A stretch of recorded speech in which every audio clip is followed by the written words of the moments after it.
বাড়িতে মদ খাবো চলো। হ্যাঁ হাসপাতালে কি আমার জীবনের সুখটা সব কেটে দিয়েছে ওই রাস্তার পাসপোর্টটা।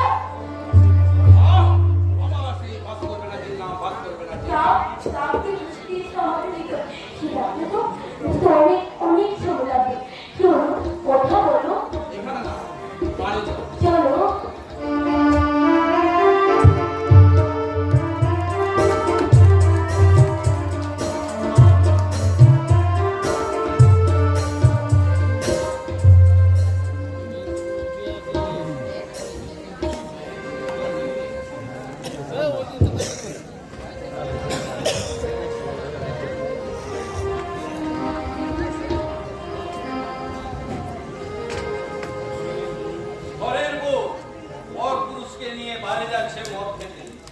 তারা মদ খাবে, তারপর শরীর বার করে কেবারে নাচ দেখবে।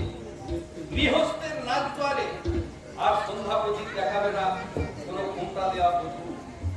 নতুন পরিচ্ছেদে ভাস্করটা এই লেখাটাই লিখেছে। ভাস্করটা তারপর লিখেছে, এদেশে পাগলের সংখ্যা দিনের পর দিন বাড়ছে। তাদের ভারসাম্যহীন মস্তিষ্কে বাসা বাঁধছে শুধু কামনার পোকা। তাই কামতপ্ত বোকা মানুষেরা কোনো শুভ চিন্তা না করে ঢুকে পড়েছে আদিম প্রকৃতির অন্ধকারে। বাবা বরাবা দাঁড়াবা ঠিকানাটা যাদের নেই তারা বিয়ে করে, তাদের একাধিক সন্তান হয়, আর পারে না। কাজেই সমাজ সংসারে আরো ইডিয়েটের সংখ্যা বেড়ে ওঠে। ওই সব ইডিয়েটের বংশধরেরাই পরবর্তীকালে নারী ধর্ষণ করে, বাগান ব্রেক করে, বোমা ছড়ে, রাজনীতির মিটিংয়ে মিছিলে নিজেদের ভাড়া খাটায়। ভাস্করটা লিখেছেন, এদেশের শিক্ষিত বেকার যুবকেরা চাকরি বাকরি না পেয়ে সমাজ বিরোধী খাতায় নাম লেখা। আমার নামটা তোমার খাতায় লিখে নামবে বাবুজি, আপনি সমাজ বিরোধী হবে?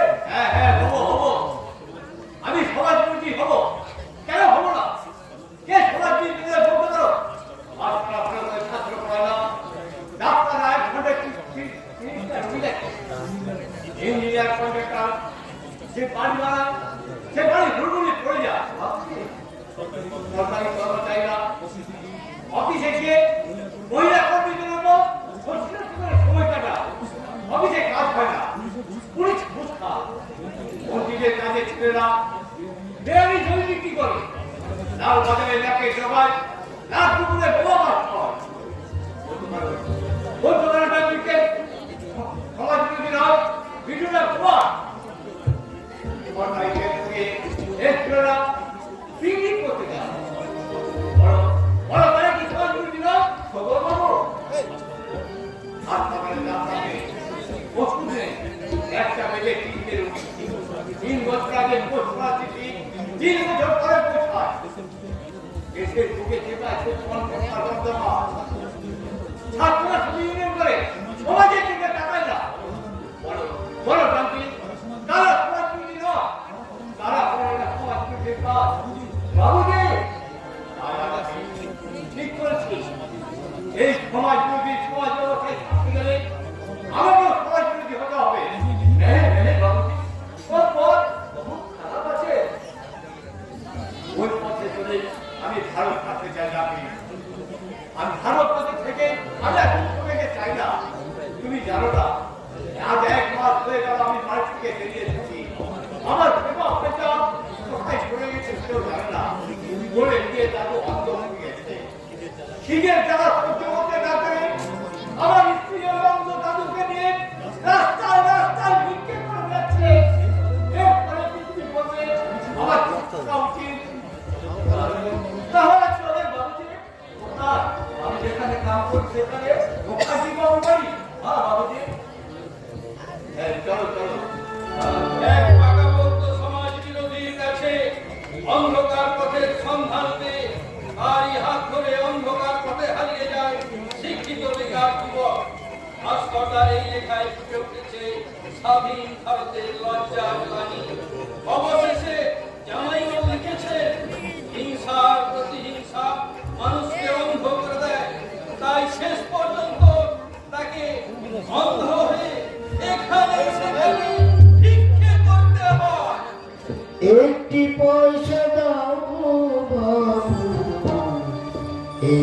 পয়সা দাও, একটি পয়সা দাও, একটি পয়সা দাও। চোখের জলে বুক ভেসে যায়, একবার যাও। চোখের জলে বুক ভেসে যায়, একবার যাও। পয়সা একটি পয়সা দাও, পয়সা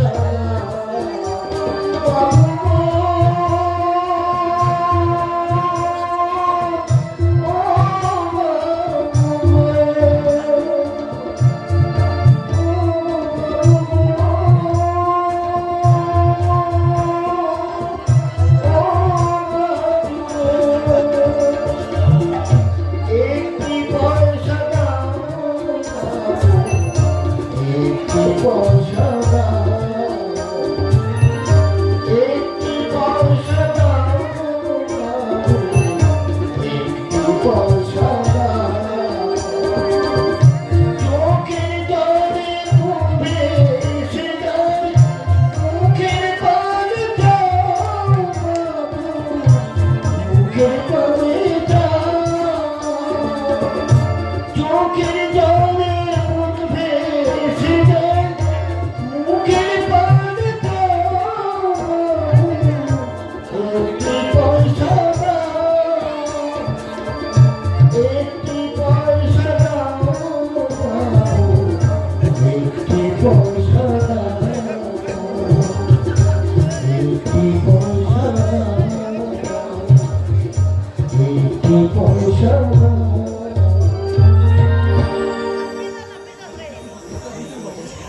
বৃদ্ধ অন্ধের আকুল আহ্বানে সাহায্যের হাত নিয়ে কেউ এগিয়ে আসে না, কিন্তু সুন্দরী যুবতী বউটির দিকে লালসার দৃষ্টি নিয়ে এগিয়ে আসে বড় ঘরের বড় মাপের সমাজ বিরোধী। ভিক্ষে দেন না বাবু, আমাকে কিছু ভিক্ষে দেন। মা বোনেরা, দয়া করে এই অন্ধকে কিছু সাহায্য করুন। আজ দুদিন হলো আমি তেমন কিছু খেতে পাইনি। এই পুরো অন্ধটাকে দয়া করে কিছু ভিক্ষে দিয়ে বাঁচান। দাদু, দাদু গো, আরেকটু জোরে জোরে বলো না দাদু, আরেকটু জোরে জোরে বলো। বাবুরা, মা বোনেরা, অনেক দিন আগে আমার ছেলে মারা গেছে। আমার শিক্ষিত বেকার নাতি কোথায় চলে গেছে জানি না। একটা খেপার নাতি ছিল, সেও পালিয়েছে। এখন আমি বাঁচাবো নিয়ে বাঁচাবো। খুব বিপদে পড়েছি। হঠাৎ করে গিয়ে অন্ধ হয়ে গেছি। অন্ধকে কিছু ভিক্ষে দেন বাবু, দয়া করে কিছু সাহায্য করুন। দাদু, ও দাদু, তুমি না, তুমি এখানে দাঁড়াও। আমি ওই ভদ্রলোকের কাছ থেকে কিছু সাহায্য চেয়ে নিয়ে আসছি। তুমি কিন্তু এখানে চুপ করে দাঁড়াবে। বৃদ্ধ অন্ধের আকুল আহ্বানে সাহায্যের হাত নিয়ে কেউ এগিয়ে আসে না, কিন্তু সুন্দরী যুবতী বউটির দিকে লালসার দৃষ্টি নিয়ে এগিয়ে আসে বড় ঘরে বড় মাপের সমাজ বিরোধী। আচ্ছা নামবো, তাই যাও। বাবু, আপনি আমাকে কিছু, তোমার কি চোখ নেই প্রভু? আমার অন্ধ দাদা শিশু চোখে দেখতে পায় না। আমি আমার স্বামী যাও থাকতে উনি, আপনি যদি আমাকে কিছু সাহায্য করতেন। কি সাহায্য চাও তুমি? আপনি কি আমাকে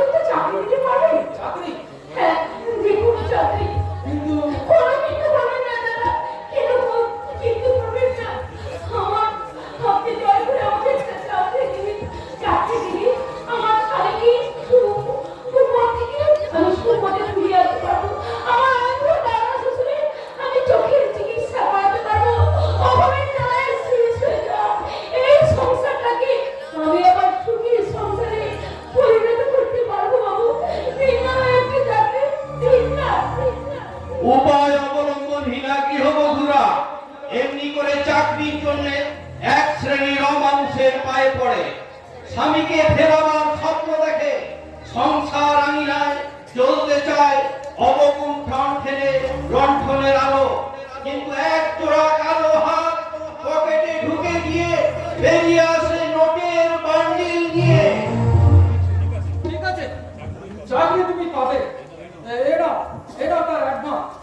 ও ভগবান, আর যদি আমার স্বামী আমার কাছে থাকতো। বাহ বাহ বাহ, আমি তোমাকে যে চাকরিটা দেবো তা তুমি অনায়াসে করতে পারবে। কিসের চাকরি বাবু? কান্নার চাকরি, কান্না। কান্না? হ্যাঁ, তোমাকে কিছুই করতে হবে না, শুধু কাঁদবে, সারাদিন শুধু কাঁদবে। কারণ বড় বড় ফ্যামিলিতে বাবা মা মরে গেলে এখন তো কেউ কাঁদে না। তার মৃত্যুর পর বা সাতের দিন তারা কান্নার ক্যাসেট বাজাবে। এই না আমার কাজ। হ্যাঁ, এই ঠিকানায় পৌঁছে যাবে। দাদু, দাদু আমি চাকরি পেয়ে গেছি দাদু।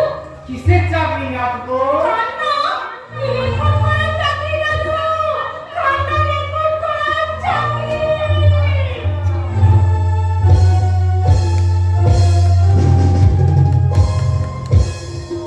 এরপর জামানবাবু লিখেছেন, এইভাবে মেয়েগুলোকে চাকরির লোভ দেখিয়ে তাদের অ্যাডভান্স দিয়ে তাদের যৌবনটাকে ঠুকরে ঠুকরে খেয়ে তারপর মেয়েগুলোকে চালান করে দেয় ওই বড় মাপের বড় করে সমাজ বিরোধীরা। হতভাগিনীগুলোর জীবনে যে কান্না নেমে আসে সে কান্নার কোনদিন থামে না। কিন্তু এরপর কি ঘটবে? এরপর ঘটবে এক অবিস্মরণীয় ঘটনা। স্বামী আগে না সিঁদুর আগে, এই তর্কের লড়া। এক পক্ষে নেমে আসবে সিঁদুর পক্ষের এক মহিলা, আর অন্য পক্ষে আসবে যে এখন একটু একটু করে স্বামীর পক্ষে।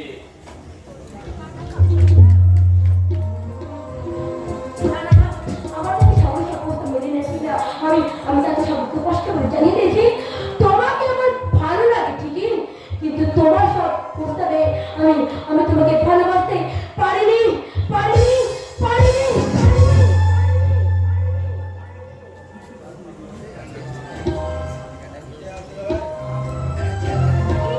কি যেন শুনতে পেলাম, পারিনি পারিনি। ও দিদি, কি বলো তুমি? ভালোবাসতে, আর আপনি কি পারেননি? ভালোবাসা বলতে তাহলে আমাদের জন্য ভালোবাসা নিয়ে সমস্যাটা কি বলুন? হ্যাঁ তা ঠিক, তো আপনার তো কোনো বিয়ে হয়নি, তাহলে ভালোবাসতে তো ভালো কোথায়? আমি বিবাহিতা। বিবাহিতা? তাহলে আপনি সিঁদুর পরেননি কেন? অন্য কথা বলুন। আচ্ছা বলুন তো আপনি কোথায় গিয়েছিলেন? আমার অসুস্থ শাশুড়ি মায়ের জন্য ওই মন্দিরে পুজো দিতে। সভা সিঁদুর নয় শাশুড়ি, শব্দ না, শব্দ লাগাতে কুসংস্কার। আচ্ছা জানি একটা কথা বলবো? হ্যাঁ বলুন। না বলুন নয়, বলো। না ছোট বোনের মতো। ঠিক আছে বলো। আচ্ছা দিদি বলো তো, মেয়েদের জীবনে স্বামী আগে না সিঁদুর আগে? স্বামী আগে। না স্বামী আগে। স্বামী আগে সিঁদুর আগে না স্বামী আগে? না তুমি চলে যাও। আর দিদি রাগ করছো কেন? তুমি তোমার অ্যান্টি কি বললে? বড় দিদি ছোট বোনকে তুমি অ্যান্টি বলছো? আরে বাস, তুমি বেশ ভালো ভালো কথা বলো। তো তোমার নামটি কি? আমার নাম সঙ্গীতা। তোমার নাম সঙ্গীতা? আশ্চর্য, কি আশ্চর্য? আরে আমার নাম তো সঙ্গীতা। আচ্ছা এবার বলো তো তোমার পরের নাম কি? মুশকিল, খুব মুশকিল। শাশুড়ি মা বলে দিয়েছি খবরদার স্বামীর নাম মুখে আনবে না। অবশ্য শাস্ত্রে বলেছে স্বামীর নাম মুখে আনলে দুধে ভাতে খায়। আমি বানান করে বলি, ভয়ে আকার দন্ত শয়ে গয়ে আরে আমার স্বামীর নামও তো ভাস্কর। দিদি আমার বড়ির নাম জামাই বাবুর নাম এক, তাহলে দিদি তোমার নাম যখন এক আমাদের বড়ির নাম যখন এক, তাহলে তোমার আর আমার চরিত্র এক হবে না কেন? হ্যাঁ এই দেখো আমার পূজা জালিতে মা কালী সিঁদুর আছে, আমি তোমার সিঁথিতে পরিয়ে দেবো। না না না তুমি চলে যাও। না কেন? তুমি কি স্বামীর মঙ্গল চাও না? না আমি চাই না, তুমি অন্য কথা বলে যাও। আচ্ছা বেশ, অন্য কথা না আমি অন্যদিন বলবো। আজ তাহলে আমি চলি। আরে দাঁড়াও, তারা কিসে? বাড়ি আমার অসুস্থ শাশুড়ি মা আমার ফেরার পথে বসে আছে। তাছাড়াও ঘরে আমার এটা সেটা আরো কত কাজ আছে। আর তাছাড়া আজ কোজাগুড়ি লক্ষ্মী পূজা আলপনা দিতে হবে যে।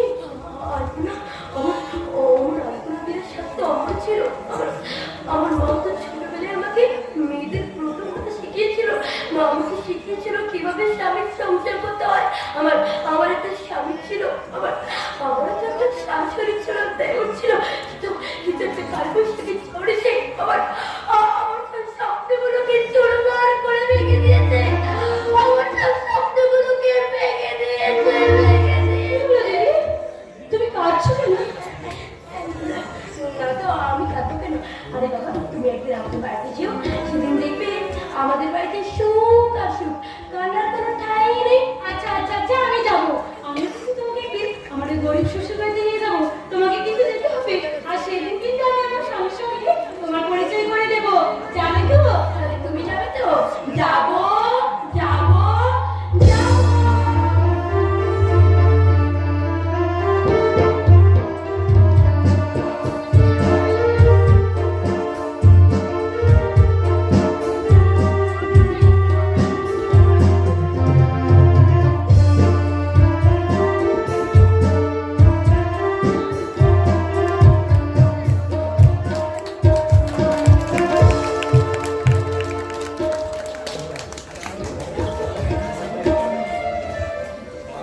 সাবধানে যাবে দিদিমণি, সাবধানে।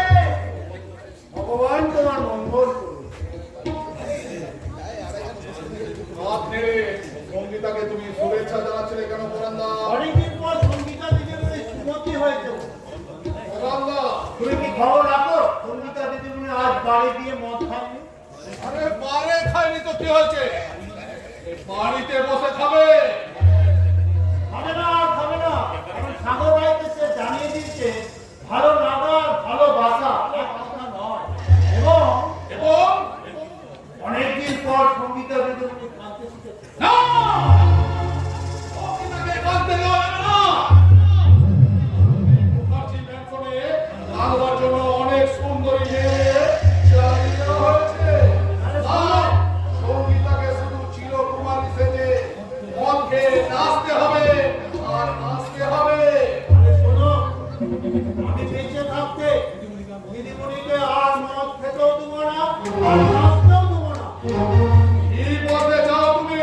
আমি আর জানতে চাই কেন তুমি দিদিমণিকে জীবনটাকে নষ্ট করে দিলে?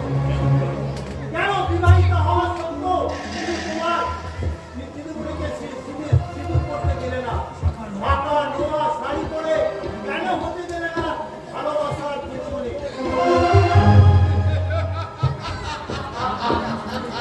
কেন দিলাম না? যাও পরান্দা, তাহলে শোনো, ওই মৌচাকের মধু গেলে নিয়ে সেই চাকে আর থাকে কি? কিচ্ছু থাকে না। তেমনি মেয়েরা বধূ হয়ে গেলে শাখা নোয়া শাড়ি পরে ও স্বামীর ঘর থেকে কোনো উত্তাপ থাকে না। কোনো চাইতে জীবনে কি বললে? কি বললে? লেখক হিসাবে ভাস্করের তুলনা ছিল না। তাই সঙ্গীতার সঙ্গে তার বিয়ে দিয়ে তাকে আমি আমার পাবলিশিং বিজনেসের বাধা লেখক পরিণত দিয়েছিলাম। সঙ্গীতাকে আমি বিয়ের আগে শিখিয়ে দিয়েছিলাম তুই কোনোদিন ওই শাখা নোয়া করে ভাস্করের বউ হতে চাইবি না। তাই শুধু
সেদিনকে বলেছিলাম ওই ভাস্করের হাতটা কেটে আনতে, আজও সে যাবে, যাবে, যাবে, যাবে, যাবে।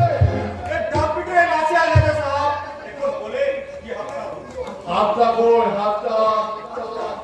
হ্যাঁ, হ্যাঁ, ভাস্কর ব্যানার্জির কাটা হাতটা।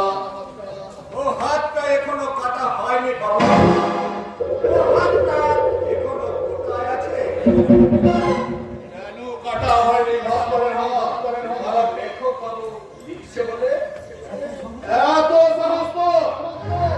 এই অবীর মুখার্জির হুকুম তুই পালন করিসনি? এই নাপিতে আর আপনার হুকুম পালন করবে না সাহাব। আমি কি ভুল শুনলাম? আপনি ঠিকই শুনিয়েছেন স্যার। ঠিক শুনেছি মানে? আজ হবে আপনার নকরি সরিয়ে দিলাম।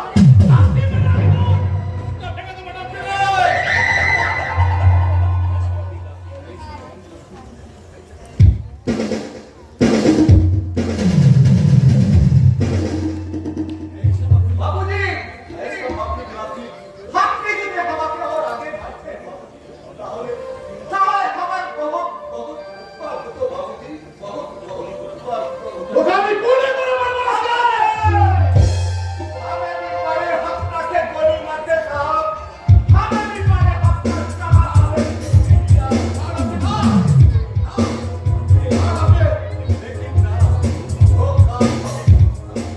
কারণ আপনি শয়তান বলে, আপনি নিমক খারাপ বলে, আপনার পরে ইতনা লোক আমি আপনার তাই আমি বললাম এই সময় বাবার হাতে ধরে রিক্সা চালানোর কাম করতে চললাম। बाबूजी, आज से तू बाबूजी आपका ऊपरवाला और हम भी सिर्फ रिक्शा वाला, रिक्शा वाला, रिक्शा वाला। আপনি যে কাজ করবো, উনি সে কাজ করবে তো সব? বলবো মানুষ খুন করতে পারবে? পারবো। কোন এক সুন্দরী বউ, যে বউটাকে আমি চাই, অথচ সে আমার কাছে ধরা দিতে চাইছে না, তাকে তুমি বধ করে দিতে পারবে তো?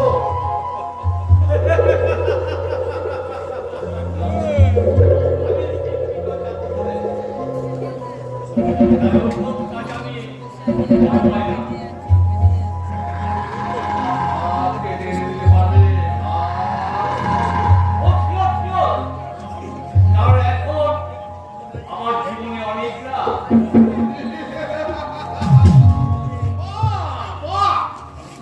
राधि का दान और राजनी का बाण। তুই পাশের ঘরে চলে যা। এই সময়ে তোমার সঙ্গে হবে আমার মোলাকাত। শুনুন স্যার, আপনি আমাকে দিয়ে যা খুশি করে নিতে পারবেন, কাজকে আমি ভয় পাবো না। কারণ শিক্ষা আমার ভাগ্যের উপর বলেছে বজ্রঘাত, তাই আমার প্রতিজ্ঞা, আজ থেকে আমি শিক্ষার উপর, সত্যের উপর, আলোর উপর করবো শুধু আঘাত, আঘাত, অনাঘাত।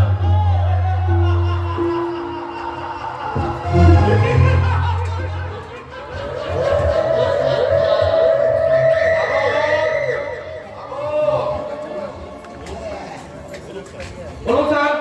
প্রশান্ত মহাসাগরের ঢেউ থাকে না, তোমাকে আজ থেকে হতে হবে আটলান্টিক মহাসাগর। তোমাকে অন্য পথে চলতে হবে, ওই 90 ডিগ্রি অ্যাঙ্গেলে।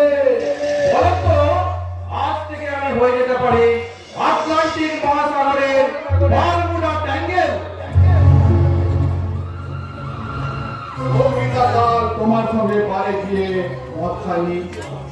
না স্যার, কাল কাছে তার ভালোবাসার অধিকার। ক্যাডারে দেখেনি, ক্যাডারে। না স্যার, হঠাৎ তার অনুমতি হয়েছে এসব ব্যাপারে। তুমি শুনেছো? আর সঙ্গীতা হ্যাঁ হ্যাঁ, মনে হয় কাল থেকে তার বেঁধেছে। না! আগের সুর তাকে বাঁধতে দেওয়া যাবে না, তাকে সাথে দেওয়া হবে না আগের সুরের গাওয়া। আজ তুমি আমার সামনে সঙ্গীতাকে কথা হবে। শুনেছি কাল পার্কে সঙ্গীতা নামে এক মহিলার সঙ্গে তার দেখা হয়েছিল। মেয়েলি জীবনের মৌটাতে মিলে গেছে। তাই সঙ্গীতা আমার সঙ্গে আজ একটি কথাও বলেনি।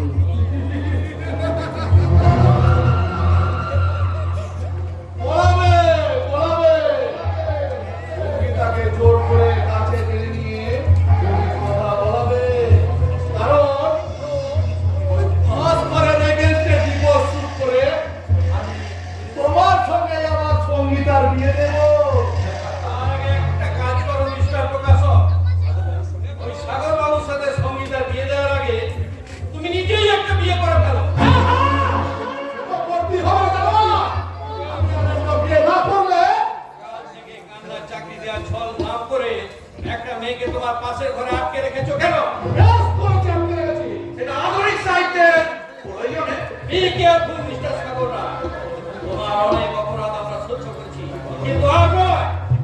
সে কি, আমি যে আপনার দিদির নতুন হবু বর।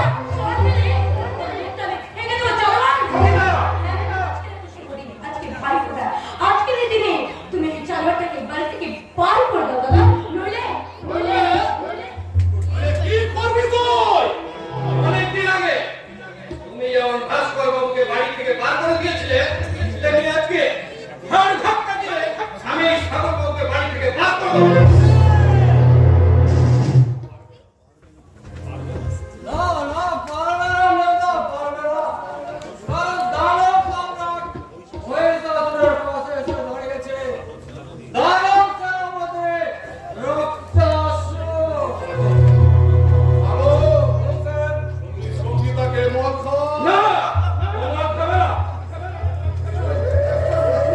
আজকে ভাইফোঁটা মেয়েদের জীবনে একটা অনেক স্নেহের দিন, কিন্তু সম্প্রতি তোকে বসিয়ে ভাইফোঁটা দেওয়ার মতন কোনো জায়গা কি আমার মেয়ে ভাই?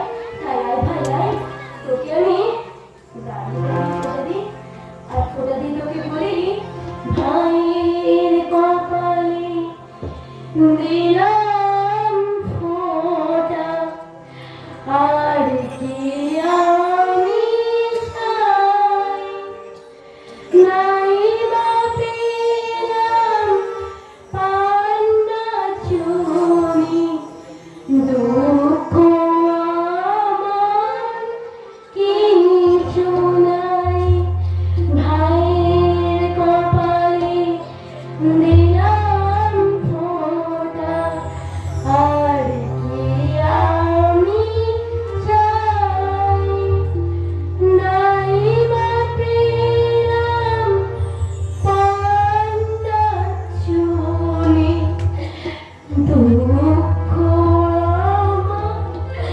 কিছু নাই।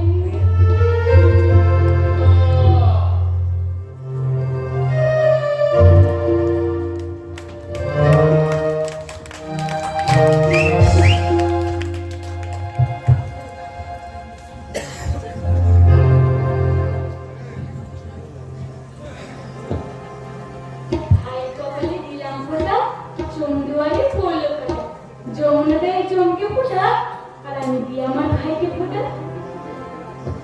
ভাইয়ের কপালে দিলাম ফোঁটা, চন্দ্রুয়ারে পড়লো কাটা, যমুনা দেয় চমকে ফোঁটা, আমি দিই আমার ভাইকে ফোঁটা। ভাইয়ের কপালে দিলাম ফোঁটা, চন্দ্রুয়ারে পড়লো কাটা, যমুনা দেয় চমকে ফোঁটা, আর আমি দিই আমার ভাইকে ফোঁটা। আজকে কি আনন্দ না, এই মিষ্টি করে না বল।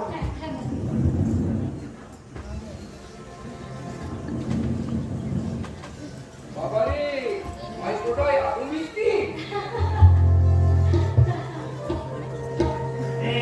এটা শুরু কর, হয়েছে হয়েছে, আর তো খাবার কাশি করবে আবার।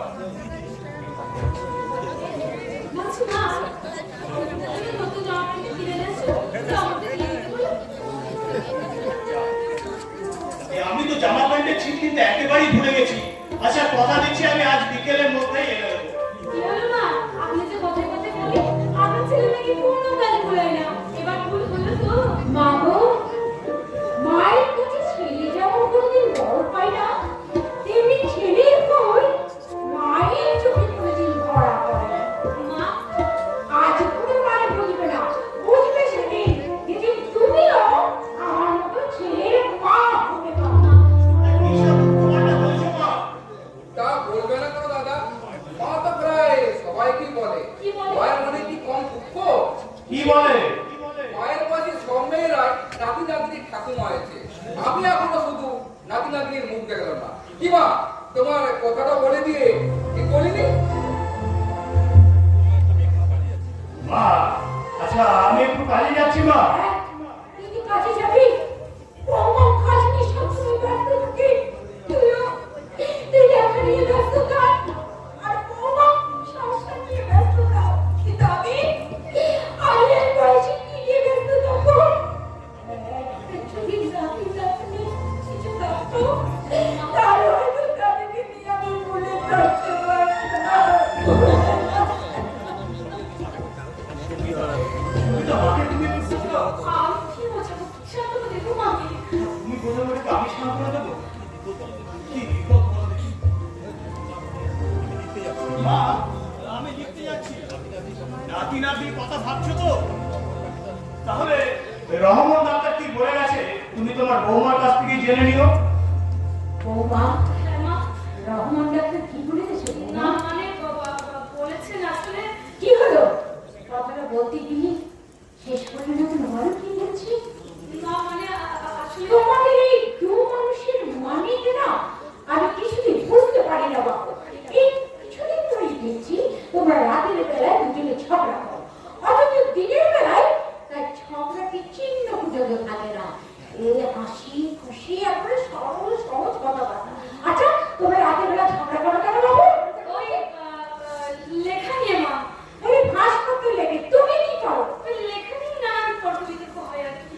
বুঝতে পেরেছি, এই জন্যই তোমার কোলে কোন ছেলে বলে আছে। আমি এখন যাই বুঝলে? হ্যাঁ সে তো জানি, শাশুড়িকে ছেড়ে তুমি তো পালিয়ে যাবে। মা ওই ভাস্কর্যের লেখায় পাগল, তুমি পারো না ওর হাত থেকে কলম কেটে নিয়ে অন্য কথা বলতে? বুঝি না, এই যুগে এই বংশীদের কথা আমি কিছুতে বুঝি না। আরে বাবা, এই বয়সে সংসারে যা যা করতে হয় সেটা না করে যে সংসারে কোনো মানে হয় না, সেসব বোঝে না। আচ্ছা বলো, ডাক্তার এখন কি বলেছে? ডাক্তার বলেছে সন্তান হবে, তবে একটু দেখতে। কবে হবে? আমি বললে হবে? কি বলছেন? ও মা, আপনি বলছেন খুব রেগে গেছেন। রাগে না দোষ নিয়ে তোমার বাচ্চা কাচ্চার কখনোই বাদ দিলাম, কিন্তু তোমার তিনটে ভাই থাকতে আজকে ভাই ফোটা দিলে একজন তো ফোটা দিতে এলো না। ওই বড় লোকের ব্যাপার সেবার কি বলতো?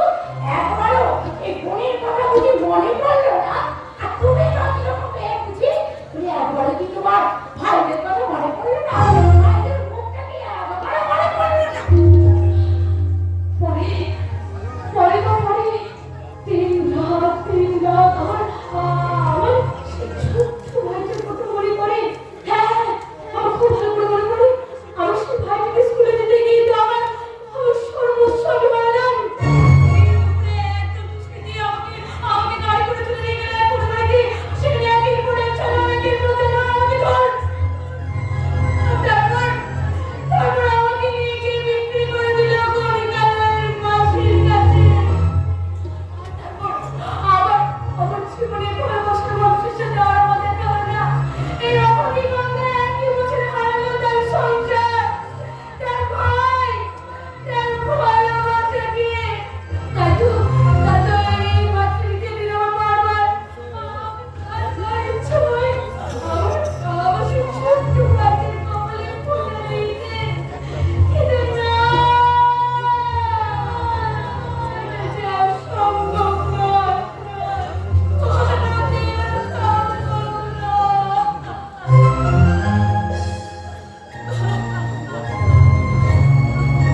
বোঝালে?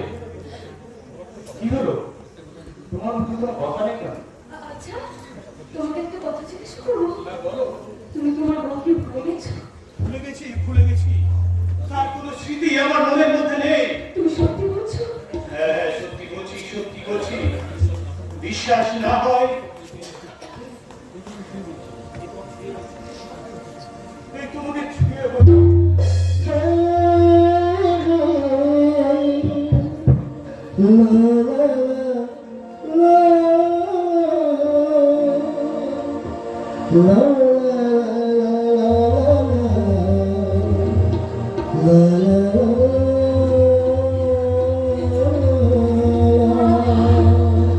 ভালোবাসার প্রথম ছোঁয়া।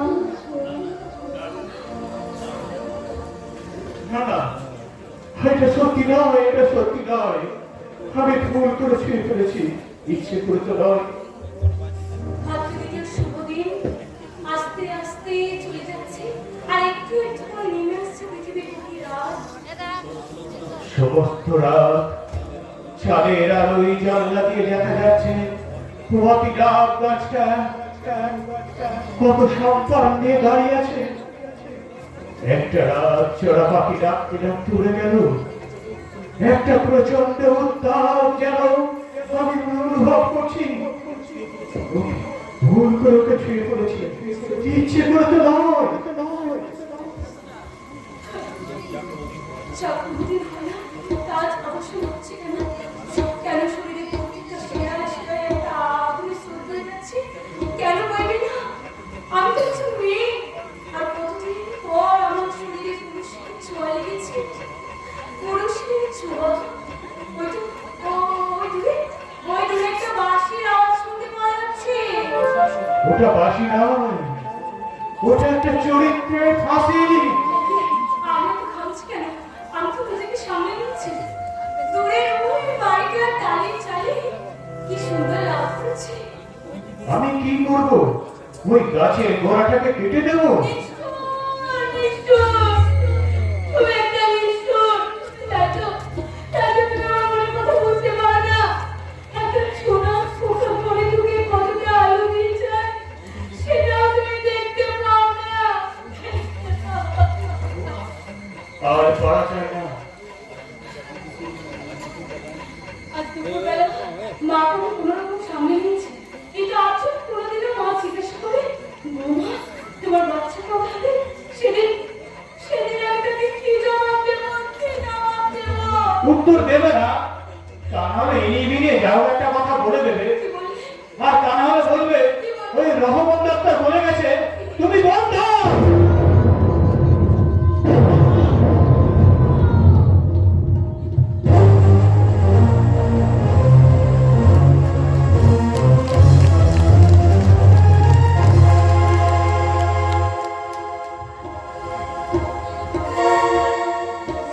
পুরস্কার পেয়েছে, পুরস্কার জামাইবাবুর লেখা সাহিত্য একাডেমি পুরস্কার পেয়েছে। খবরটা শোনার পর থেকে আনন্দে আমার বুকটা ভরে যাচ্ছে। মনে হচ্ছে এখনই ছুটে গিয়ে সবাইকে খবরটা দিয়ে আসি। তাহলে চলবেন না, আমরা দুজনে একসঙ্গে যান। কে? ও আমার ভাই বিভীষণ, দুর্যোধনের ভাই দুঃশাসন। কেন এসেছিস আমার কাছে? সেদিন বড়দার আমাকে গলা ধাক্কা দিয়ে বাড়ি থেকে বের করে দিয়েও তোর আশা পূরণ হয়নি। মেজদা, আরে বেশটা নয়, বড়দার মতো তুই আমাকে যেন করে না। তুই আমাকে ক্ষমা করে দে, মেজদা। তুই বিশ্বাস কর, সেদিনের পর থেকে আমি ভালো করে ঘুমাইনি, খাইনি।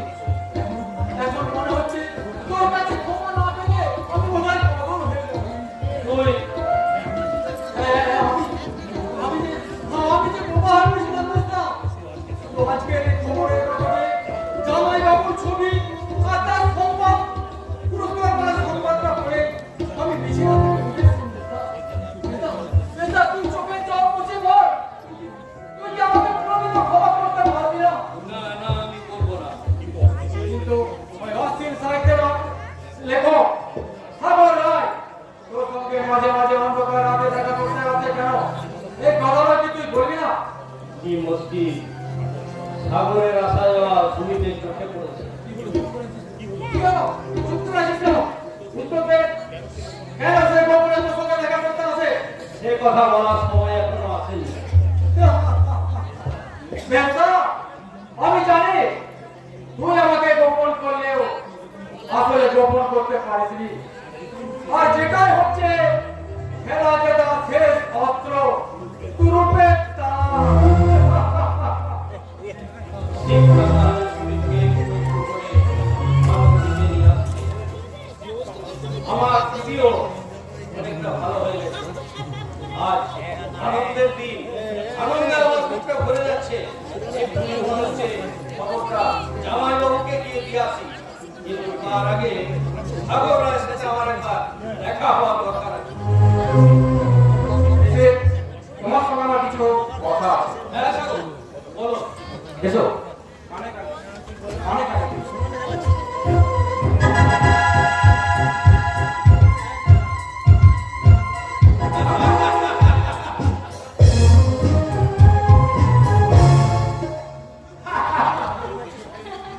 কেউ দেখে ফেলেনি তো? না, কেউ দেখতে পারেনি।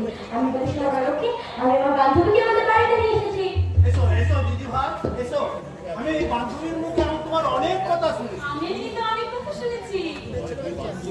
তোমাদের দুই বান্ধবীর নাম এক, তাই না? আমার বড় নাম এক, তার জন্যই তো সেদিন যেখানে দেখা হয়েছিল, সেইখান থেকে ঠিক আমি সঙ্গীতাকে আমার সঙ্গে আমাদের বাড়িতে নিয়ে এসেছি। বেশ করেছো, বেশ করেছো। তার তোমাদের ব্যাগে কি আছে? এই তো আমার উপর আর জন্মদিন, সেজন্য জামা প্যান্ট নিচ্ছি, এসব রাখা আছে। আচ্ছা, বড়রা, তোমাকে দিদি শ্বশুরবাড়ি যাবে কেন? যাবে যাবে, খুব তাড়াতাড়ি শ্বশুর বাড়ি যা। কারণ জামাইবাবু একটা তো বড় পুরস্কার পেয়েছে তো। সে কি? তুমি আশ্চর্য কথা দেখো। হ্যাঁ, আমার সঙ্গে তো একটা ভালো পুরস্কার পেয়েছি। তাই নাকি? হ্যাঁ, আর আমাদের বড় বাবু মানে অজিত বাবুও পাবে।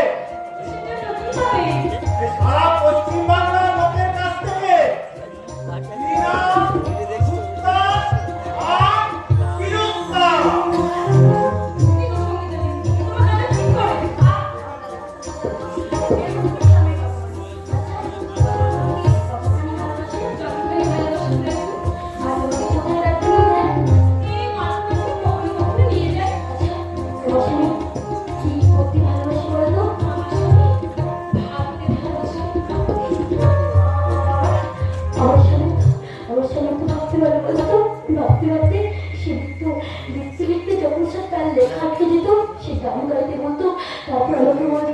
সঙ্গীতা, তুমি আমার মাকে ভালোবাসো তো?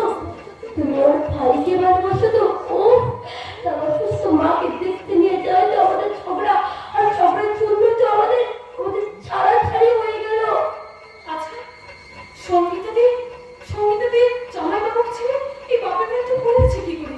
জামাইবাবু তো আর আমার স্বামীর মতো সিঁদুর পরে দেওয়া স্বামী নন। না, তছনছ করে দিয়েছে আমার দাদা আমার জীবনটাকে। এখন এখন দুঃখ ছাড়া আমার কিছুই নেই, এখন কাঁদা ছাড়া আমার কোনো পথ নেই। আমি আমি আমি শুধু এখন একা, আমার জীবনে কেউ নেই, কেউ না। আমার বর্তমান কথা শুনলো, এই কথা আমি কাকে বলবো? আমার অতীতে আমি আরো ফিরে যেতে চাই। আমার অতীতে আমি ফিরে যেতে চাই। আমার বর্তমান কত মধুর। আমার আমার আমার তোমার শুধু তেতো তেতো তেতো তেতো ভবিষ্যৎ। না না না, আমি মিথ্যে ভবিষ্যতের কথা চিন্তা করছি। ও তো আমাকে নিশ্চয়ই মনে মনে বউ বলে স্বীকার করেছে, হয়তো মুখে বলতে পারে না, কিন্তু ওকে আমাকে বউ বলে ভাবে না। আমার মনে তো আমার চাইকে নেই। তাহলে তাহলে আমি এখন কি করবো? আমি এখন কি করবো? আমি সিঁদুরটা মেরে আমি স্বামীকে বলতে চেয়েছিলাম। ও দিদি, হ্যাঁ আরে আরে আমি তোমার পরের কথা ভাবছিলাম। তুমি কি ভাবছিলে? আমিও তোমার পরের কথা ভাবছিলাম। আচ্ছা, তোমার বরের সঙ্গে তোমার খুব গভীর প্রেম, তাই না? আগে একদম দু চোখে দেখতে পারতো না, কিন্তু এখন চোখে হারে। আচ্ছা, তুমি আমাকে তোমার বরের সাথে দেখা করাবে? হ্যাঁ হ্যাঁ, দেখা করবো। আচ্ছা দাঁড়াও, এই না আমার ঠাকুর জন্মদিনের কার্ড। আচ্ছা, আমি কিন্তু সবার না জানি তো, তাই তোমার একটা না বলে দিচ্ছি। আচ্ছা, তাহলে চলো কি রাখছি কিন্তু? হ্যাঁ, আমি কিন্তু আমার স্বামীর সঙ্গে তোমার পরিচয় করিয়ে দেবো। যাবে না? যাবো। তাহলে কিন্তু তোমার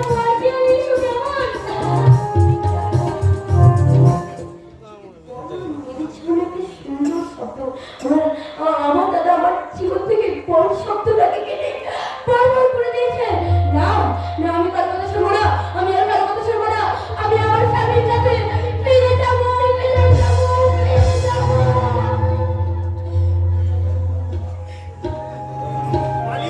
পালিয়ে যাও দিদি ভাই, পালিয়ে যাও। হ্যাঁ হ্যাঁ, পালিয়ে যাও। না, আমি আজকে পালিয়ে যাবো না। আজ আমি আমার দাদার সামনে গিয়ে দাঁড়াবো, দাঁড়াবো, দাঁড়াবো। বুঝতে পেরে তোমার সামনে এইদিকে ছুটে আসছে। কেন কেন কান্দা, কেন কেন একটা পার্টি চোরের সামনে দাঁড়াতে পারে না? একটা চোর কি ওই নীল আকাশের কোনো ক্ষতি করতে পারে, পারে না? না পারে, করতে পারে না। দেখো আমি আমার দাদার সামনে গিয়ে দাঁড়াবো, তারপর তাকে জিজ্ঞেস করবো, কেন কেন তুমি আমার জীবনে ওই সাকুরায় জন্ম পেতে চেয়েছিলে? বলো বলো বলো। না, আমি আজকে আমি ফিরে যাবো আমার একাডেমি পুরস্কার প্রাপ্ত স্বামীর কাছে। তার আগে আমি সেই রাস্কেলটাকে গুলি করে মারবো। আজ তুমি হেরে গেছি বলে আজ তুমি ওকে মেরে ফেলবে, তাই না? কি বললি সঙ্গীতা? কথাটা শুধু দিদি ভাই বলেনি, সারা দেশের লোক আজ খবরের কাগজ পড়ে জামাই বাবুর নামে ধর্মী করছে, আর এক বাক্যে বলছে তুমি হেরে গেছো, হেরে গেছো, হেরে গেছো। আমি হেরে যাইনি। এই অজিত মুখার্জি হারানোর জন্য জন্মাইনি।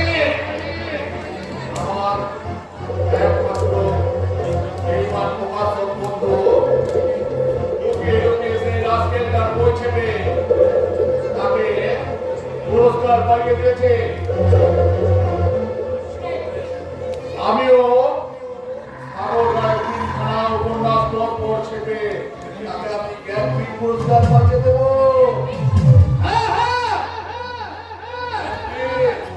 যে পুরস্কার তারা সম্পর্ক বলাতে পেরেছিল আশাপূর্ণা দেবী দিয়েছে, সেই পুরস্কার আমি সাগর রায়ের হাতে তুলে দিয়ে সেই রূপের শ্রেষ্ঠ সাহিত্যিক বলে প্রমাণিত করবো। জ্ঞানপীঠ পুরস্কার নয়, আমার টাকার কুমির বাবা টাকার জোরে ওই সাগর রায়কে পাইয়ে দেবে অজ্ঞানপীঠ পুরস্কার। চরিত্রহীন আমি নই, চরিত্রহীন হচ্ছে তুমি। কান্নার চাকরি দেওয়ার নাম করে একটা মেয়েকে তোমার পাশের ঘরে আটকে রেখে দিয়েছো কেন? ব্যাস করেছি রেখে দিয়েছে। একটা শিক্ষিত বেকার যুবক ছেলেকে দাম ফিটের চাকরি দিয়ে তার হাতে পিস্তল তুলে দিয়েছো কেন? ব্যাস করেছি রেখে বাবা। Be careful! শয়তান বেশতান থাকি। আর বাজে কথা বললে আমি কিন্তু তোমাকে ছেড়ে কথা বলবো না। কি করবে এসে? কি করবে? পুলিশে খবর দেবে? পুলিশ তো মিস্টার মুখার্জির চেনা। রাজ্যের বড় বড় আমলারা মিস্টার মুখার্জির চেনা। আব্বু! আমি প্রত্যেক মাসে তাদের মাসও হারাচ্ছি। সেই সরকার তো আমি নিজে রাত করবো। তাছাড়া সাগর রায় যে পুরস্কার পেয়েছে আমি তার চেয়ে শ্রেষ্ঠ পুরস্কার আমি তোমার হাতে তুলে দেবো। আপনার পাণ্ডুলিপিগুলো তো একবার বাবুর হাতে তুলে দিন। ও শিওর উনি পড়ে দেখুন। এই তিনটে লেখার পরে উনি মনে মনে দ্বন্দ্ব অনুভব করবেন। ঠিকই করতে পারবেন না, কোন লেখাটা তিনি আগে ছাপবেন। হ্যাঁ, তাতে তো দেখুন পত্রিকাটা পড়বে, সেটা তুমি বুঝতেই পারবে না, তাই না রাকেল? তুমি আমাকে আপনি বলছো কেন? খুব ভুল করলি রে দিদি। কারণ কিছুদিনের মধ্যেই তো সাগর বাবুর সাথে তোর সেকেন্ড ম্যারেজ হবে। হ্যাঁ, হবে, হবে। হ্যাঁ, ম্যারেজ হবে, ক্যারিয়ার। হানিমুন করতে যাবি রে দিদি? কেন? ওই দুর্গাপুর প্যালেস? মিস্টার মুখার্জি, আপনার সামনে দাঁড়িয়ে আমাকে এইভাবে অপমানিত হতে হবে? ওরা আমাকে চেনে না মিস্টার সাগর রায়। ওরা দেখেনি আমার আসল রূপ। তবু আমি কি করে আছি যেন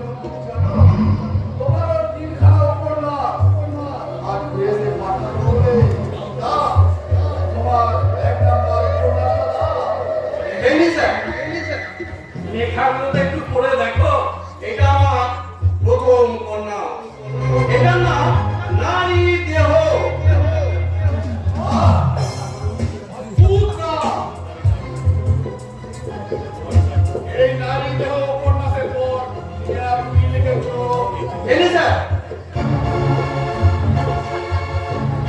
এটা আমার দ্বিতীয় উপন্যাস। এটার নাম অফুরন্ত যৌবন। তারপরেরটা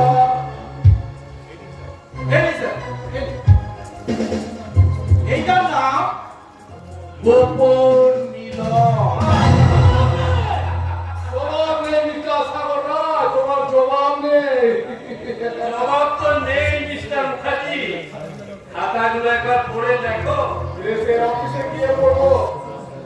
না স্যার, এইখানে একবার চোখ বুলিয়ে দেখে নি। তোমার এই পাঁচের লেখাগুলো আমাদের সামনে পড়ে শোনাতে হবে, তাই না? দেখি একই তোমার তিনটে খাতার তো একটা অক্ষর লেখা নেই। এগুলো তো সব খাতা ফাতা। খালি চোখে হয়তো বাবু দেখতে পাচ্ছেন না। হ্যাঁ, চশমা দেবো নাকি? চশমা আমার না। সাগর রায় হচ্ছে আমার বন্ধুর দাদা। ঠিকই বলেছি। যাতে আপনার বোন অন্য কোনো লেখকের সাথে মিশে বিপদগামী না হয়ে পড়ে, আর আপনি যাতে কোনো অশ্লীল সাহিত্য প্রকাশ করতে না পারেন, সেই জন্য নিশ্চিতবাবু কায়দা করে আমাকে লেখক সাজিয়ে আপনার কাছে পাঠিয়ে দিয়েছিল। আপনি আমাকে ক্ষমা করে দিন সন্তান। আমি না বুঝে আপনাকে অনেক কিছু ভুল বলেছি। আপনি দয়া করে আমাকে ক্ষমা করে দিন।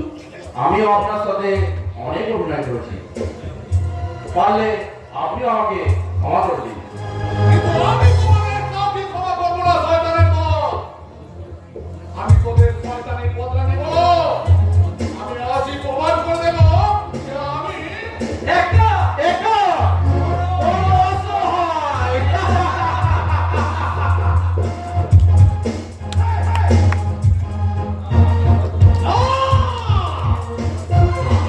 নয়, আমি অসহায় নয়। আমার অসংখ্য কর্মচারী আছে, বড় বড় ব্যবসায়ী বন্ধু আছে, আর আছে আমার ছোট ভাই, যাকে আমি তৈরি করেছি আমার হাতের খেলার পুতুল। এই, কে আছে? মদ নিয়ে আয়। তোমার হাতে খেলার পুতুল আমি ছাড়া আর কেউ নেই দাদা। তাই মদের বোতলটা আমি নিয়ে এলাম।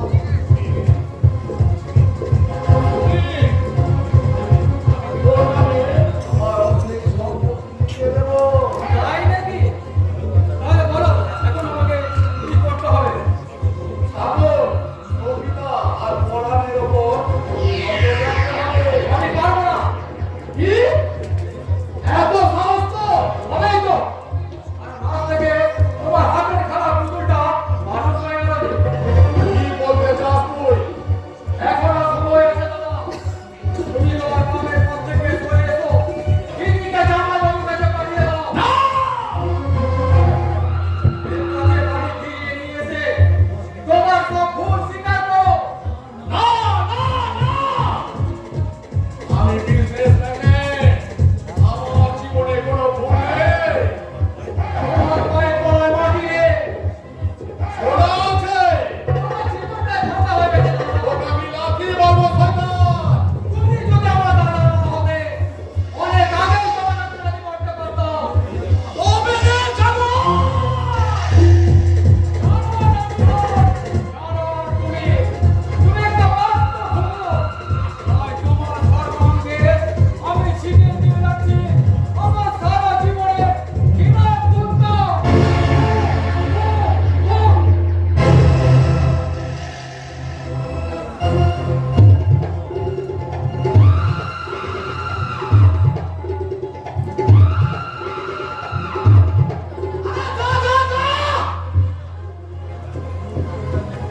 কুকু করে ডাকলে তোদের মতো অনেক কুকুর আমার এই পায়ের তলায় এসে পড়বে।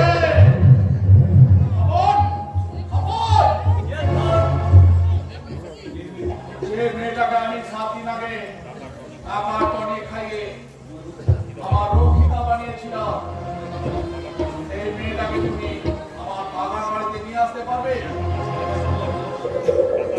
টাকা ছাড়লে আমি সব পারবো তো। আমাদের ঘরে একটা খসখসে পর্দা টাঙিয়ে দেবে।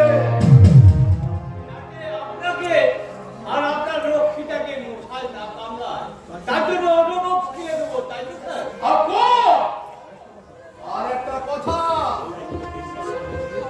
ওই মেয়েটা পুরো বেশ্যা হয়ে গেছে।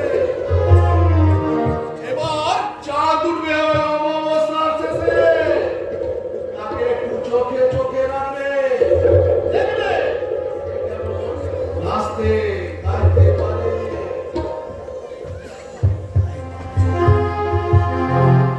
আমি যে রাতে রানী, সারা বেঁচেও দামি। এসো না ধরার বসো না, ও চোখের ইশারা লাগাও না, লুটে নাও, লুটে নাও। আমাকে লুটে নাও, লুটে নাও, লুটে নাও। আমাকে লুটে নাও।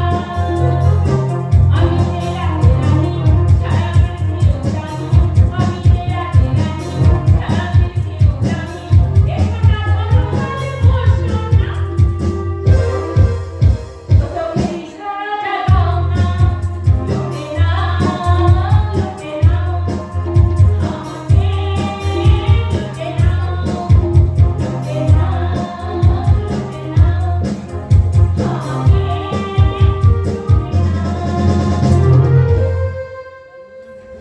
ওড়নায় মুখ ঢেকে রেখেছো কেন সুন্দরী? ওড়নাটা একবার খোলো।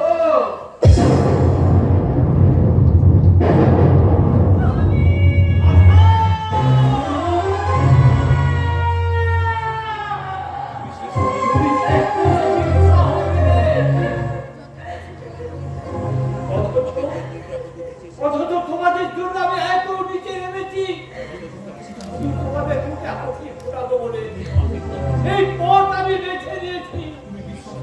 তুমি বিশ্বাস করো, তুমি বিশ্বাস করো, তুমি এই বাড়ি থেকে চলে যাওয়ার পর আমি অন্ধ দাদুকে নিয়ে পথে পথে ভিক্ষে করে ভিক্ষা দিলাম। কিন্তু এক ভদ্রলোক আমাকে চাকরি দেখার লোক দেখি আমাকে তুলে নিয়ে এসে এখানে। তারপর অজিত বাবু আমার শরীরের উপর শুরু করে অস্বাভাবিক অত্যাচার। আমাকে অত্যাচার করে চাকরি রাখে, তারপরে লোক ছাড়া আমাকে ঘরের বাইরে বেরোতে দেয় না। বিশ্বাস করো, তারপর আমার শরীরের উপর মানসিক অত্যাচার করে।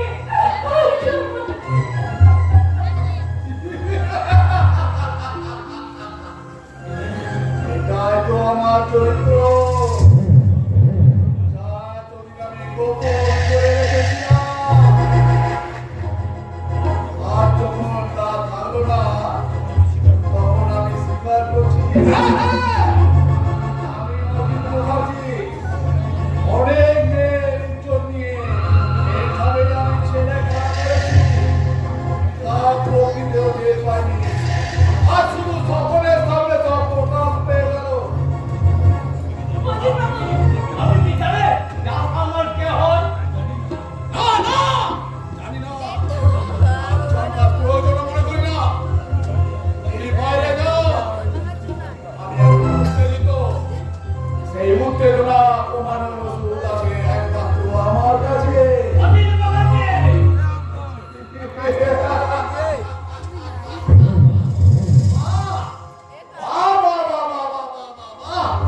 দারুণ সিদ্ধ।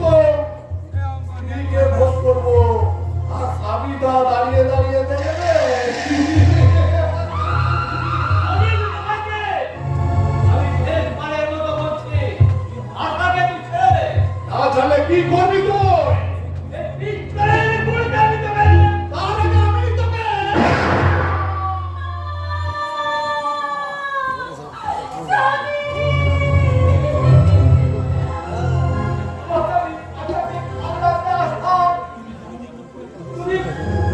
তুমি কেমন করে হোক এখান থেকে চলে যাও। স্বামী, জানোয়ার, তোকে আমি ছাড়বো না, তোকে আমি কিছুতেই ছাড়বো না, শয়তান, কিছুতেই না। আমি পুরো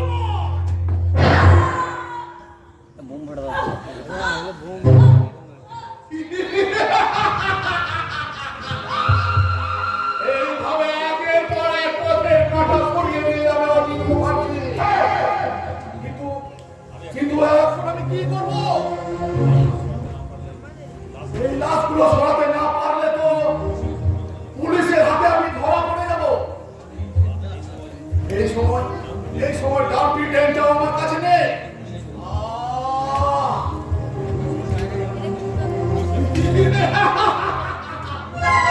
পুলিশের মুখে তারপর বান্ডি ছড়িয়ে ওদিকে যেভাবে আমি বেরিয়ে এসেছি, এভাবে কেমন করে বেরিয়ে আসবো?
একি তুমি রাজকুমারী গন্ধ করে ডাকলে কেন? তোমাকে আমার কুসংস্কারাচ্ছন্ন মানসিকতার সব ময়লা ধুয়ে দিয়েছো গো। অবচেতন শক্তিটা শব্দটা বয়ে নিয়ে গিয়ে বিস্মৃতির সমুদ্রে হারিয়ে দিয়েছো বলে। তুমি তুমি যেমন আমার সাহিত্য সৃষ্টিতে প্রেরণা দিয়েছো, তেমনি আমার মায়ের অসুস্থতায় কেঁদেছো। কিন্তু আমি তোমার জন্য কিছুই করতে পারিনি গঙ্গা, তোমার জন্য কিছুই করতে পারিনি।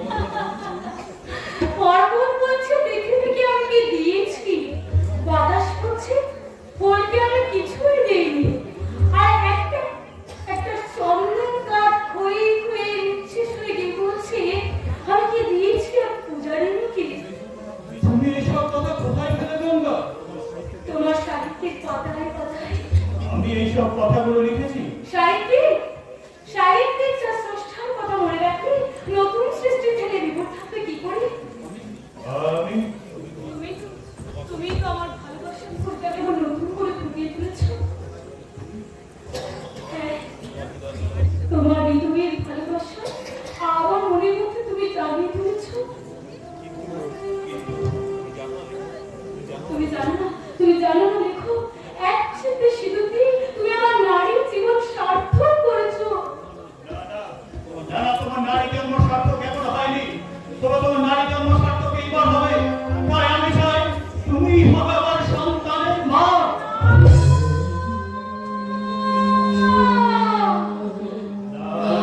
আপত্তি করো না গঙ্গা, আপত্তি করো না, আমি তোমার কোনো আপত্তি শুনবো না। কিন্তু তুমি এই গল্প যদি করবেন ওই পর্বতের চূড়া থেকে মাটিতে ঝাঁপিয়ে পড়ে। আমি মূর্খ আমাদের মতো গঙ্গার বেগে ভেসে না গিয়ে শিবের মতো গঙ্গাকে জটায় লুকিয়ে রাখবো। কিন্তু সমাজ কবিরা যদি তাকে আমার দুর্ভাগ্যের কথা লিখে নিয়ে যেতে চায়, আমি পাতালে গিয়ে কপিল মুনির আশ্রম হয়ে যাব। কপিল মুনি আমার কপালের শেষ সুবিধে। আমার ভালোবাসার মন্দাকিনী, আমার প্রেরণার ভগবতী, আমার নতুন জীবনের সংজ্ঞা, গঙ্গা গঙ্গোত্রীর মতোই তুমি চিরকাল এই হৃদয়ে বইবে, বইবে, বইবে।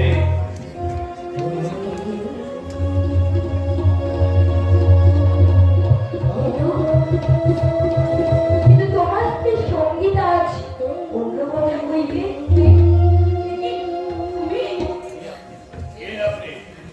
আপনি কোথা থেকে আসছেন, কেন এসেছেন? আমি তো আপনাকে ঠিক চিনি না। কে ভুল আমি করেছি তাতে আমাকে নাচতে উচিত। তবুও আমি বলবো আমি তোমার মেয়ে। আপনি বোধহয় ভুল ঠিকানায় এসে পড়েছেন। সাত মহারাজ অট্টালিকা রাজকন্যা এই প্রাচীন পন্থী একজন সামান্য লেখককে স্বামী বলে সম্বোধন করে লজ্জা দিচ্ছে। আপনি চলে যান এখান থেকে। না, যাবো বলে তো আজ আমি আসিনি। জীবন নাটকের এ বড় রহস্যময় কাহিনী, তাই তো কোনো এক অদৃষ্ট কারণে আমাকে আর আপনাকে একটা সময় মিলিয়ে দিয়েছিল, কিন্তু আমরা কেউই সেটা বুঝতেও পারিনি। আমি সঙ্গীত পারিনি। সঙ্গীতা, আজ তুমি আমাকে আপনি বলছো কেন? বলতে বাধ্য, কারণ ও সঙ্গীতা নয়, ও আমার গঙ্গা। গঙ্গা, তুই মনে রাখিস আমি কিন্তু ধর্মপত্নী। ধর্মপত্নী পায়ে ধুলো নেব নাকি? চুপ কর। এত বড় স্পর্ধা তোর, আমাকে অপমান করিস। তুই কিসের অধিকারে, কিসের? তুই দেখতে পাবি? তাহলে ভালো করে চেয়ে দেখো। এই সিঁদুরের অধিকারে। না, ওই সিঁদুর আমি মানি না। ওই সিঁদুরের আমার কাছে কোনো মূল্য নেই। যে হিন্দু নারী বিয়ের পরেও সিঁদুর পরে না, তার সমতুল্য নেই। এই সিঁদুরের কোনো মূল্য নেই বলে, তাই না?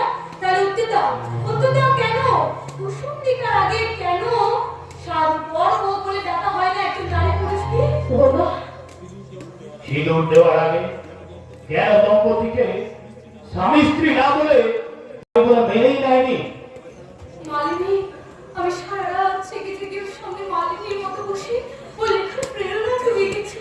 সে কথা কি ভদ্রমহিলা শুনিনি? না না, আমি যদি জোর করে তোমার কাছে আমি আমার স্বামীকে ফিরতে চেয়ে নিই, তুমি কি দেবে না বলো? সঙ্গীত দেবে না? যে স্থান একবার শূন্য হয়ে যায় সে স্থান আর পূর্ণ হয় না। শূন্য হয়ে গেছে এই সঙ্গীতের জীবনের সমস্ত অহংকার শূন্য হয়ে গেছে। ও দেখো, আজ আমি নিজের হাতে সিঁদুর কমিয়ে এনেছি। তুমি একটিবার আমার ছেলেতে সিঁদুর পরিয়ে দাও না গো। তুমি একটিবার আমার ছেলেতে সিঁদুর পরিয়ে দাও। পরামদা, তুমি দুজন নিরীহ মানুষকে খুন করার অপরাধে আমার দাদাকে পুলিশ অ্যারেস্ট করে নিয়ে গেছে। কি বলছো ঋষি? হ্যাঁ, দাদা তার পাপের প্রায়শ্চিত্ত করছে। দ্বিতীয় নিজের ভুল বুঝতে পেরেছে। তাই জামাইবাবু, আপনাকে অনুরোধ করছি, আপনি আমার দিদির স্মৃতিতে সিঁদুর পরিয়ে দিন। আমার দিদি ভাই ভুলের প্রায়শ্চিত্ত করার সুযোগটা দিন। তুই আমার স্বামীকে ভিক্ষে দে, তুই আমার স্বামীকে ভিক্ষে দে, তুই আমার কন্ট্রোলে দে, তুই আমার স্বামীকে ভিক্ষে দে। ভালোবাসা দিয়ে তুই আমার স্বামীকে ভালোবেসেছিস, সেই ভালোবাসা দিয়ে তুই আমার স্বামীকে ফিরিয়ে দেবে মরতে। তুই তোর ভালোবাসার মানুষটাকে মার না, সেজন্য আমাকে সেটা ভিক্ষে দেয়। কিরে মানে বাবা, তুই আমার ভালোবাসার মানুষকে মার। না না না না, তা হয় না, তা হয় না। একটা আকাশে দুটো চাঁদ থাকতে পারে না। চাঁদ না থাকতে পারলেও দু রকমের চাঁদ তো থাকতে পারে। কি বললে গঙ্গা? সে ফিল্মকে ফোটা ধপধপে আকাশে যেমন উঠে পূর্ণিমার চাঁদ, ঠিক তেমনি তার কয়েকদিন পরে তার উল্টো থেকে উঠে দিক চক্রবালের এক দ্বিতীয় আর এক খালি চাঁদ। আমি না হয় পশ্চিম আকাশের সেই চাঁদের মতোই পশ্চিম আকাশে অস্ত চলে যাবো। গঙ্গা, গঙ্গার বাটারতাল লেগেছে গো বাবা, বাটারতাল। সে আজ মহাসমুদ্রের দিকে এগিয়ে চলেছে, আর তার পাড়ে শুধু পড়ে আছে স্মৃতি পাখিরা। গঙ্গা, তুমি সত্যি গঙ্গা? দিদি, তুই গঙ্গার মতোই পবিত্র। না না না না, আপনারা গঙ্গাকে ওসব কথা বলবেন না। গঙ্গাকে আমি আমার জীবন থেকে হারাতে পারবো না। গঙ্গা আমার চেতনা, গঙ্গা আমার প্রেরণা। না না না, আমি পারবো না। আমি গঙ্গাকে ছাড়া বাঁচতে পারবো না, বাঁচতে পারবো না। তুমি আর বলো না, গঙ্গা, গঙ্গা, তুমি আমার পাশে এসে দাঁড়াও। গঙ্গা, গঙ্গা, গঙ্গা, বলো না, তুমি আর শুধু বলো না, বলো না। বলবো বলবো, আমি সারা সাহিত্যের পাতায় পাতায় ওই কথাই আমি লিখবো। আমি তোমাকে ছাড়া বাঁচতে পারবো না লঙ্কা, আমি তোমাকে ছাড়া বাঁচতে পারবো না, বাঁচতে পারবো না। তুমি আমাকে সুযোগ করে দাও। না না না দিদি না, আমি বোঝার মধ্যে দিয়ে আমি ওকে তোমাদের কর্তব্যকে সবটা বোঝাবো। যাও যাও, কি হলো? বলে বাবা, অনেকক্ষণ ধরে দেখছি, অনেক জামাই বাজার করেছো, ধার বাকিতে আমি কাজ করি না, অনেক বছর মাইনে পড়েছে, তাহলে তাদেরকে মিটিয়ে দাও, সবকিছু মিটিয়ে দেয়। ধার করা স্বামীর আমার সব দিকে পাচ্ছি না। মঙ্গলা, মাননীয় দর্শক, আমাকে আপনারা বলতে দিন, ওই সঙ্গীতের জীবনে বাবুকে আমার ফিরিয়ে দেওয়ার জন্য আমাকে কিছুক্ষণের জন্য আবার আগের জীবনে ফিরে যেতে হচ্ছে, কারণ এছাড়া যে আমার আর কোনো উপায় নেই, কোনো উপায় নেই।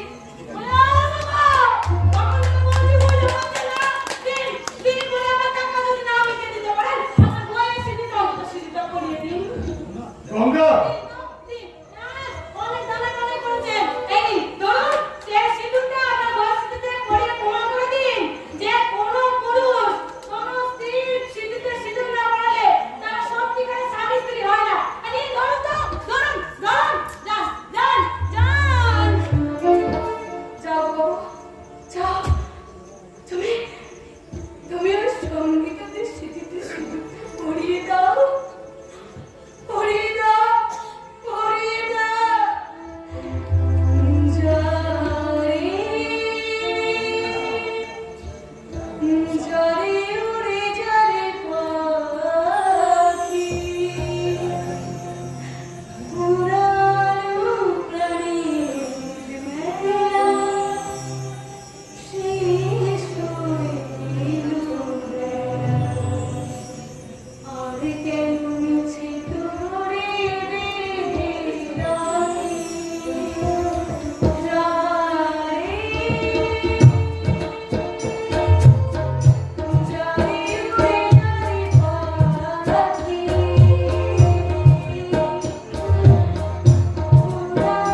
তোমার সেই ঘর।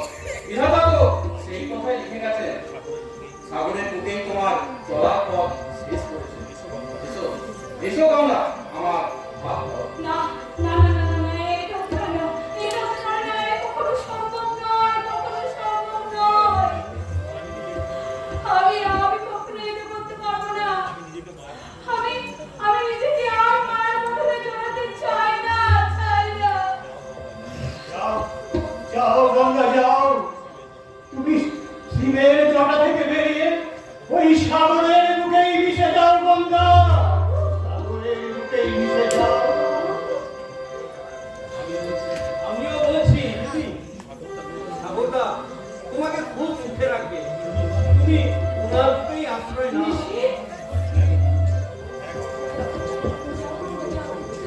তুমি সাগরের কাছে চলে যাও।